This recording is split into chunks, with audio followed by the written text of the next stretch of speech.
pagtuon subong ang programa nga semanal naton ginakusisa, ginatalakay, gina-review, kaginatunan ang aton leksyon sa eskwela sa Batika.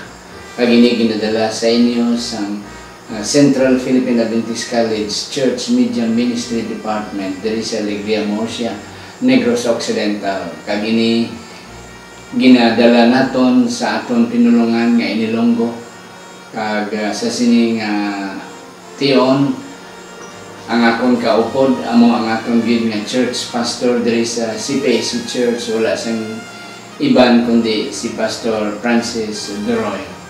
Kag ako si Pastor Luisito Tomado, nagapanamyaw kag naga-invita sa inyo nga aton updan ang aton pagtuon sa sinigid nga adlaw. Pastor Duroy, mayong adlaw sa inyo. Magandang adlaw, Pastor. Salamat, Pastor, nga sinigigayanan yung kaupod nimo. Kag mga kauturan sa hindi pa kita magbasa kag mangamuyo, ako na anay pasalamatan ining atong mga katawan sa likod sang kamera, si Engineer Frederick Linatan, si Sir Elberry Tapaya, si Sir Ayan Banjola, si Sir Rodel Vargas, kag iban pa naton nga mga student assistants. Gani sa sinigid nga tion, wala na ta Pastor Duroy sang lipod-lipod pa atong dayon padayon na atong pagtuon, atong na ibasahon ang atong nga sadkarang nga teksto nga makita sa Pinadayag 3 versikulo 21. Nagasiling, ang nagadaog palingkuron ko kaupod nakon sa akong trono. Subong nga ako nagdaog man kag naglingkod kaupod sa akong amay sa iya nga trono. Kabay pa ang Diyos magapakamayos ng sansaran nga teksto nga atong nabasa sa silig nga tiyon.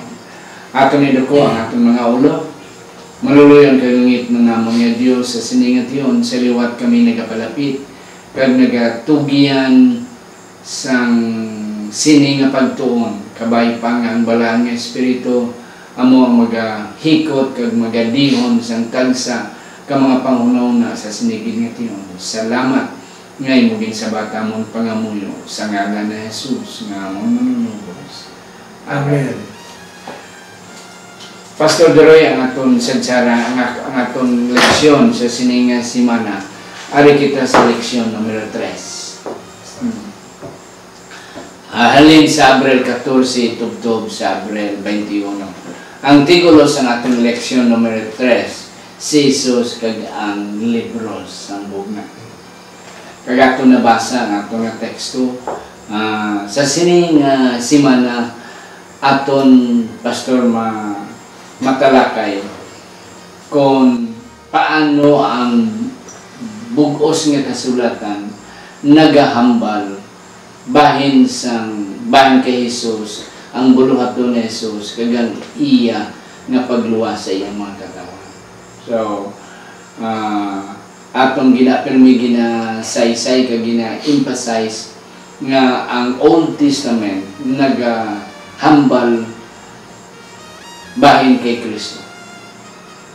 Kag ang fulfillment sang tanan nga mga propesiya kag tanan nga ginahambal sa Old Testament ara sa kabuhi ni Kristo kag ginsulat sa Bagong Tugon.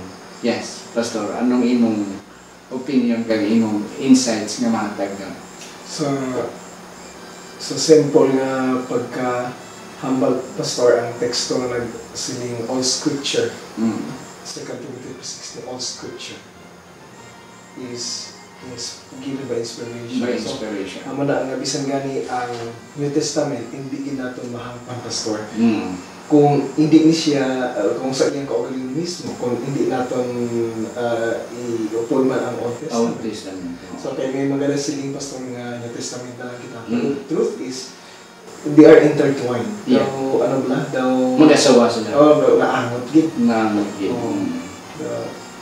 Kaya namin man, Pastor, ang punto na ako ng mani. Namin itong imong punto nga intertwined. Daw, ginhigot sila. Ginsalapid sila. Pastor. Ang isa man ka picture is their husband and wife. Upod sila. Nami man single ka, pero namigid kung may asawa ka o kung may bana ka. Kay life will be meaningful. Amo na ang Old Testament and New Testament. The New Testament will become more meaningful if we will study the Old Testament. Kaya ang Old Testament will become more vivid, maklaro siya, when we also include the New Testament. Because the Old Testament is the fulfillment. The New Testament is the fulfillment of the Old Testament.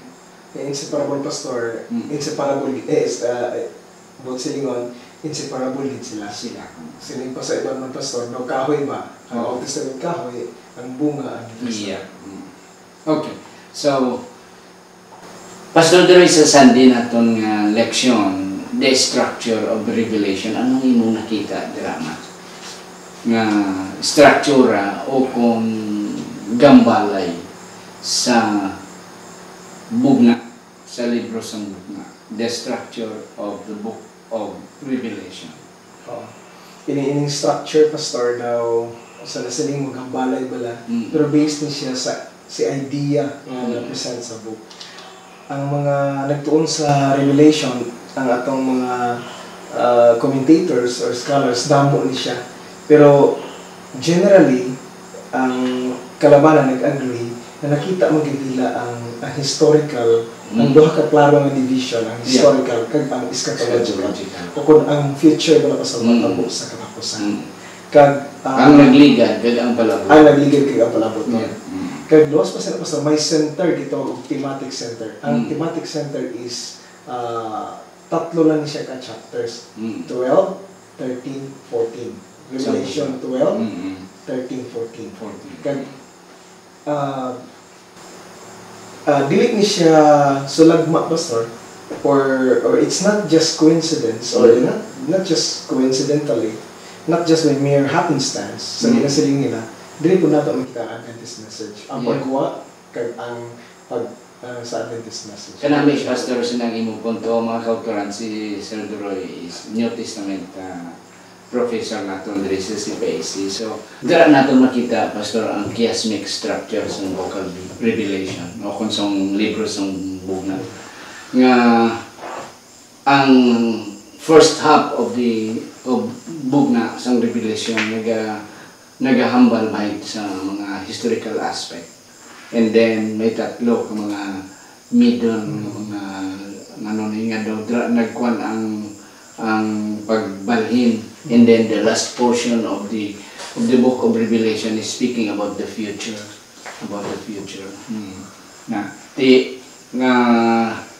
Kag isa pagi, Pastor, nga ato nakita diri sa book of Revelation, kag sa ato nga Sunday nga is nga si Satanas is a defeated foe.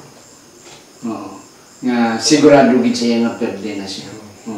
Kag para na siya isunugon, para na siya silutan, amo na siya ginawa na iyan niya nga ideya nga ang tao maano pa niya, madala pa niya. Kaya itong imong punto nga ginasiling nga si Satanas gamay na lang iyang panahon. Dili na nato Pastor makita sa Revelation. Ano ganito yung punto? Si Satanas gamay iyang panahon. He knows that he has a short time. Pero that's 2,000 years. Pero kita nga kagamay lang, kalipot lang sa akong kabuhi. Nakunahon kita nga kataas sa akong panahon. Gado ka nung baliskan siya. Kasi Satanas gamay ang iyang panahon, yet may 2,000 years. Kita gamay ang atong kabuhi, pero malawig ang atong malawig ang atong pagpaminsan. Pero ang atong kabuhi is just small So, amo na siya mga kauturan nga atong gidumdumon nga hindi naton ibaligya kay Satanas ang atong gamay nga panahon. Yes. Kay gina-offer niya ang tanang gid para lang nga ining gamay naton nga panahon aton pa mausikan. That's why ang kanami gid nga ining atong gamay nga panahon, let's value this one. Because the reward is life eternal. Pero kung ang gamay nga panahon ni ato ni atagi Satanas, ubos gina siya. Galing kaya mo na, Sir Droy, nga kanami sang offer ni Satanas. Amo na nga kadamo gid sa nagapati siya Because gina-offer niya ang halos tanan nga kalipayan sa kalibutan. Way kakabalo nga iya lang ta ginapaon-paonan para bala sa ilaga nga daw ara na kita da sa sulod sang truck. Paon-paonan sa sulod, di masulod kita immediately we are trapped. Kag, on the other hand, Pastor, nakita man nato sa Revelation kung sino si Jesus Christ. Yes. Ang iyang pagka-Diyos, Yeah. ang kaupod sa amay, kag silagid ang Godhead, ang Diyos na amay, anak kag Espiritu, nagatinguha gid. Kag bisan pagay ang mga anghel, Pastor, kita maluwas. Kay makita nato sa Revelation 1 nga ang pag-reveal ang ining tulunan bala sa buong na naghihatag sa Diyos paagi kay Jesus, kay John, kag ang mga angels. Makita mo nato ang mga angels doon. Yes, oo. And then ang aton man matun-an sa atong election sa Monday ang mga itsura ni Jesus, the images of Jesus. Iya man na-claim, I am the Alpha and Omega, I am a faithful witness, King of Kings. King of Kings. The ruler of kings. Yeah. So, amo na iya mapasalig, sir. Kung magsunod lang kita sa iya, as what we have discussed, sigurado ang victory, ang kadalagan sa iya. Sa Tuesday natong election, sir, okay, ano ang motive, sanctuary motive, ano ang buot siningon sini, sang libro, sang bugna? Okay. Ang ato na balo ang ginatawag sa English ng motive, amo siya ang ideya bala dok nga ara siya diya sa Revelation kag ginasulit-sulit siya. So makita nato like for example in chapter 1 of the book of Revelation, makita nato nga ang setting dira is in the courtyard, courtyard in the holy place. Dito siya sa tunga sa lampstand. So amo na siya bala ang kag may duha nga main primary division or structure nga atong nasilinggain na ang historical kag ang eschatological. Pero ang sanctuary motive permits hindi lang nga dili lang siya sa historical, wala na siya dito. Bisa sa both sa ining duha ara gid ang sanctuary motive. Tubtob sa katapusan sa bugna. Mga kauturan sa ihibalo sa atong mga kauturan, Pastor, at least ang sanctuary.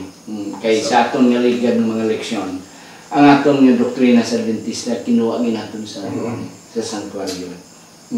Ang ibang nga reliyon daw wala gid nakadiscover. It's only the Adventist. That's why ang atong nga doktrina nasandig sa sanctuary. Okay. Nga ang sanctuaryo dira amo na siya may tatlo kabahin ang sanctuary kahulot, ang outer space, ang most holy place, ang holy place kag the most holy place. Nga diin dira ang mga makasasala magkadto kag magpangayo sa kapasiluan. Ginabaton sila sa mga sacerdote. Okay? And then ang mga sacerdote amo magpangamuyo dito sa babaw sa Ginoo sa pagpasayloan. And then once a year nagasulod ang pinakamataas nga sacerdote sa pinakabalaan na ulo. So, sa aton nga sanctuary motif sa Revelation, nakita ang lampstand, ang kalendaryohan. Okay. Nga diin si Jesus nga ministeryo. So, it means, kung ato na siya tuna na atong sanctuaryo, dira na siya sa balaan na ulo. So, holy place. And then, after that, nakita man ang sanctuaryo sa langit, nga diin ang arka sa covenant. Di ang arka sa covenant is in the most holy place. Pastor, anong imo da mahandugang nga punto sa nga talanawon? Amo na Pastor nga ang sanctuary doctrine nga ang sanctuary dira gid na suno sa atong pagtuon sa mga kasulatan kay bisan diri sa bugna hindi lang siya ginahimo-himo naton nga theology. Kay actually ato na ibaloan nga ang Adventism, Pastor, stands or fall in the sanctuary doctrine. So makita naton nga bisan gani sa langit amo ni ang fulfillment of which the earthly sanctuary, ang pagministeryo, are just a shadow. Amo bitaway na to sa buong mga balay. Kaya dito na gid. Amo ni katumanan kag paano kita ginluwas sa Ginoo. So makita ta mo diri ang dako ang bugma sa Ginoo kag atong assurance sa atong kaluwasan. Yeah. So amo na pastor nga ang punto nga si Kristo karon sa balaan sa Labing santuaryo balaan. sa langit ato sa pinakabalaan na hulog. Oo. Where the Ark of the Covenant is found. Nakita ni Juan Revelador nga abri ang langit, ang santuaryo sa langit. Nakita si Jesus transferring his ministry sa the most holy place. So ang ministry sa most holy place is already ano na siya ang pag-atone sa aton mga kasalanan. Yeah. So primero pasaylo pa lang sa pag-confessar pa lang sa aton nga sala. And then pagpasaylo, but in the most holy place amo na tuya ang complete atonement of all the sins. No? And then eventually he will be going out. Isa naman nakadlaw ang atonement mo sa panahon sa earthly sanctuary. So, ato nakita diri nga Christ will not be staying long sa most holy place sa langit. One day He will be coming, and that's already the close of man's salvation. Is that correct, Pastor? Yes, no. Yeah. So, kay ang earthly sanctuary, nagahatag man sa aton sang ilustrasyon bala, nagapahayag sa aton kung ano man ang dito sa sanctuaryo sa langit. Yeah. So amo na mga kauturan nga hindi madugay, Christ will be going out. That's why while salvation is now open pa sa aton, but soon pagwa ni Kristo sa iyang ministeryo sa most holy place, that's already the close of probation, and that's eventually Christ will be coming. Yeah, sa siguro ko pamangkot diri pastor nga nakita naton nga sa Gospels ang atong Ginoo nagministeryo, wali siya, nagpang-ayo siya kag hasta nga ginhatag ng kaugalingon, kag napatay siya sa cross para sa masala, kag nagkaya pagkato sa langit. Sa Revelation nakita nato ang opening chapter 1 nga nagsiling dira pastor, dito na siya sa holy place. Okay? Pero paano nga nasiling man natin nga subong ato na siya sa pamangkot siguro nga paano nga dito siya sa holy place nga siling sa Revelation 1 dito siya. So actually ini siya pastor makita, I believe makita gyapon nato, like for example when we go to Revelation 5 makita nato nga dito na siya sa throne room. Ang aton Ginoo dito na siya sa throne room. Makita taman nga sa throne room. Kag amo ni siya ang correspondence dito, ang iyang correspondence dito ni siya sa throne room sa Ginoo, amo ni ang dito sa Ark Most Holy Place. Pero ang explanation gid sini atong hibuloan ang ministry sa Holy Place o Most Holy Place dito gid pastor sa Book of Hebrews. Oo. Okay. Nag-supplement pala. Yeah. That's why amo na hindi man disregard ang ibang mga when we study the Book of Revelation, as what we have discussed nga di magasama na sila, intertwined na sila sa book of Daniel, but the other books are also needed to ano ti amo tong nasiling nimo nga ang Hebrews may nami nga description about sinang sanctuary services. Kadto kita pastor sa aton nga Christ in the Book of Revelation part 1 and part 2. Ano pastor ang akong diri makuha sa Wednesday natin election? Bahin sang ang pinadayag sa ilo sa Cebuano, pinadayag sa ilong gubog na. Okay.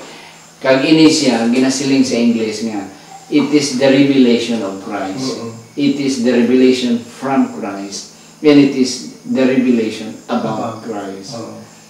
Ang pagpahayag ni Kristo, ang pagpahayag halin kay Kristo, kag ang pagpahayag may tungod kay Kristo. Yes.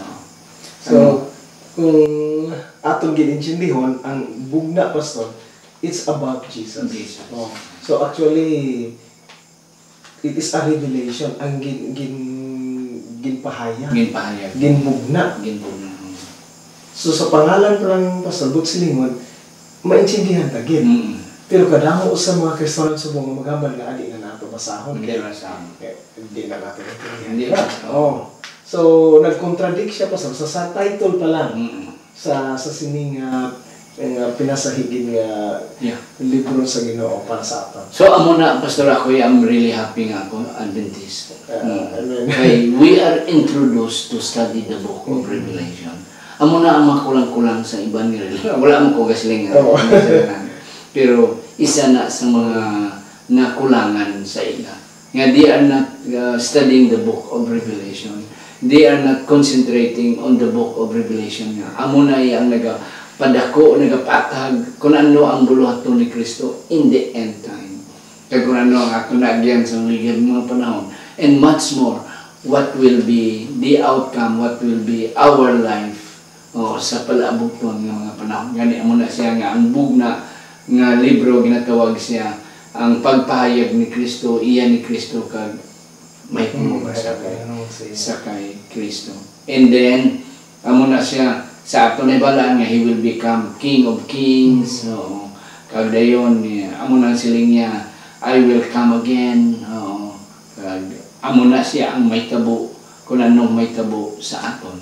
It is in the book of Revelation. Kag sa Thursday naton nga leksyon, Pastor, amo na sila nga siling niya may ano siya, may yabi sa Hades kag sa kamatayon. Inagroon sa iya nga pagbalik ang mga patay abrihan ni Ginoo. Pero at least ato hibalaan, ato naman makuan sa libro ni Juan na hindi ang tanan nga patay.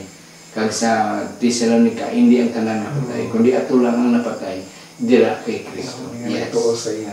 So kanang isang gi-explain Pastor, no? Kay kung madugangan na to Pastor diha sa even in Revelation 1 verse 8 nga he is coming, every eye will see. He is coming with clouds, no? With the clouds.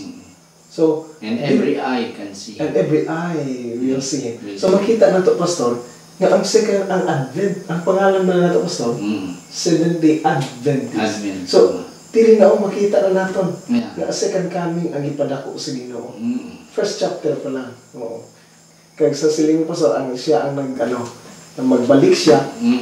Bangod para sa iyang mga pinili sa katawan. Oo. Kay una-una lang Pastor, no? Nakaadto na si Kristo sa langit, tinga mabalik pa siya man. Oh. That's why importante gid kita. Okay, amo nang iya pagkadto sa una para sa aton kaluwasan. And then nag-prepare siya and then he will really come. Kag isa pagid Pastor nga ako nakita nga ang akong blanganan hindi lang ipinalagpat Pastor nga. This is really revealed from heaven sa atong mga pioneers including Mrs. White. Nga ang atong ngalan is really a name itself that speaks about our message. Sa atong mensahe kag sa atong buluhaton. Nga nagabantay kita sa napulo ka sugo, refers to the Old Testament. Kaya kung pwede mo natin makuha ng atong ngalan, Seventh-day Adventist. So, seventh day, about the 10 commandments of the 4th commandment. And then Advent, future. So, ako man nakita, Pastor, nga it is historical and eschatological. So, amo na ang Book of Revelation, eschatological. And ang historical and eschatological. The same as the Book of Daniel, historical and then eschatological. Yeah. So, mga kauturan, amo na siya ang kanami, ang kayunik. That's why, as what I have told you, I am really happy that I am a Seventh-day Adventist. Because we have the truth. And we have Jesus Christ nga aton may piyabi, mabalik as King of King. Siling niya, I am the Alpha and the Omega. And then, kadamo kami sa iyang mga description. That's why, kakitang mga Adventista, we are really introduced and we are encouraged to study the book of Revelation. Of course, together with the book of Daniel. Yeah, Pastor. Ang nalumduman ako, something in-explain mo na, Pastor. Nalumduman ako nga, bago lang ako nakita sa YouTube ini mga rabbis sa Judaism. Sa ilo Pastor, wala gani sila gapati sa Mesiyas nga mobalik ka daw ha. Kaisa lang gid ang ila. Amo nang pag-present to kay Jesus nga may second coming daw. Hindi sila kay sila pagtuon. kag amo man Pastor no nga agree gid ko sa gihambal ni pastor kung sa ako aman pastor ang mahambal ko nga ang greatest treasure nato ang ning kaupod kita katapok kita sa makatawhan sa Ginoo. Personally pastor sa akon it's my greatest treasure. Sobra pa ni siya sa mangga. Kaya muna pastor sa akon man ang being a Seventh Day Adventist is really not just a gift. Yeah. But it's really a treasure. Kaya ang gift niya, pwede mo na yung gamay lang, is a gift already. But treasure rin ko. So, kabay pa mga kauturan niya, ato na, panula liguro namon salaysay, matakay, matalakay, ang pinakamabugat diri. But one thing mga kauturan nga aton makita sa aton nga, di katatlo na itong eleksyon, nga ang libro sang bugna is speaking about Jesus. Kag iya gina ni Jesus. That's why the more we study the book of Revelation or bugna sa buwan ng pinadayag, the more we will appreciate the beauty and the work of Jesus Christ, the ministry of Jesus Christ, both the past and the future. Yes. Yes, last punto niya. Kaya natong kasiguruhan pastor. Yeah. Kay makita nato diri sa lesson 3 nga ang nature pala ni Jesus nga kung sino siya nga he is not just a human that became divine. Actually wala gina sa Bible pastor, and there is no such thing as ang tao nga mahimong Diyos. Nga but nakita nato diri that is really God who became man. Oo. Kag ang isa ka ideya diri pastor, diri nato makita sa Revelation nga ano kasala ang ideya nga si Jesus tao lang. Okay, ang self-testimony ni Jesus sa Revelation, grabe din, is divine.